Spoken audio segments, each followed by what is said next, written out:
A lot of this was happening at the beginning of women's education in medicine. Was there a particularly strong connection between the advent of women's medical education in Edinburgh and India? There was, and I'll try and summarize this as much as I can because it is a long, complicated story.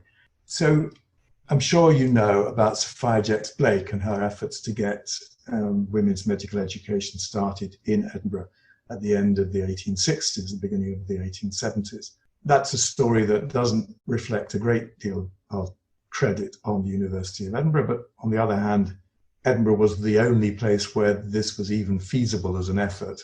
What happened at the end of that effort was that Sophia Jex-Blake went back to London. They established the London School of Medicine for Women, but she wasn't very popular by the time that was properly established, and she didn't get the job in the college that she wanted.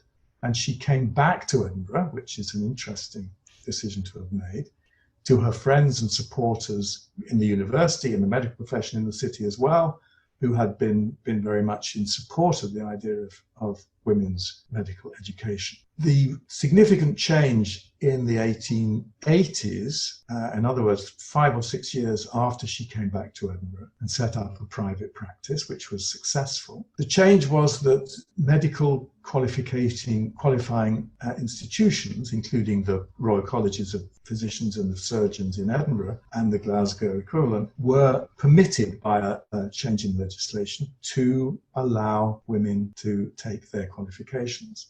And the Edinburgh colleges, along with the Glasgow College, established what they called the Triple Qualification in, I think, 1884, 1885. That was open to women from the start. And this was called Triple because it was the 3 colleges, the Glasgow College of Physicians and Surgeons and the 2 Edinburgh Royal Colleges. And it became clear that this was an opportunity for Sophia Jex-Blake to go back to her great love, which was not just practicing as a doctor, but also teaching and getting more women into medicine. And in 1886, she established a School of Medicine for Women in Edinburgh. And that went fine for a couple of years, and they got up to about 24 students. But there was a dispute in 1888, and the students complained. There was a student rebellion, and roughly half of the students walked out. But they wanted to carry on with their training. They could have gone to London, and that was really the only alternative apart from going onto the continent, where you could get medical qualifications as a woman in a number of different places. But they didn't. Instead, they looked to local support in Edinburgh to create an alternative, an additional women's medical college in the city. And the key actors in this start, if you want, you can follow the network quite easily. The key actors had strong India connections. Elsie Inglis, who is well known as a woman who established the Scottish Women's Hospitals in the First World War, was born in India.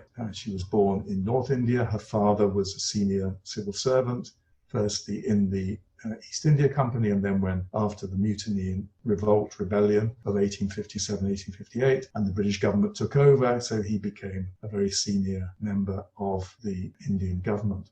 He retired in the 1870s, came to Edinburgh. He had Scots ancestry, but had never lived or worked in Scotland. He came to Edinburgh mainly because he had a daughter married here. And so he was living in Edinburgh. Elsie started at the school with Sophia Jex-Blake, was one of the students who rebelled and left, and her father helped her to find somewhere else to study, essentially. So many of the accounts suggest that she established the second medical school, but that's clearly not the case. She was in her 2nd or 3rd year of medical training. She was still doing that training. She wasn't in a position to set up a school, but her father's network and their networks were able to raise the money to do this. But also a very important supporter was a man called Sir Alexander Christensen, who'd also been a surgeon in the Indian Medical Service. He'd actually sent some skulls to Sir William Turner. One of the reasons he's so interesting is that his father, Sir Robert Christensen, was the founder of forensic medicine in Edinburgh, very powerful man, a very significant opponent of women's medical education when Sophia Jex-Blake attempted to do this. So here's Alexander Christensen, comes back from India, meets his friends, including Elsie Inglis' father and Sir William Muir, and puts himself out to ensure that this second medical college for women will succeed.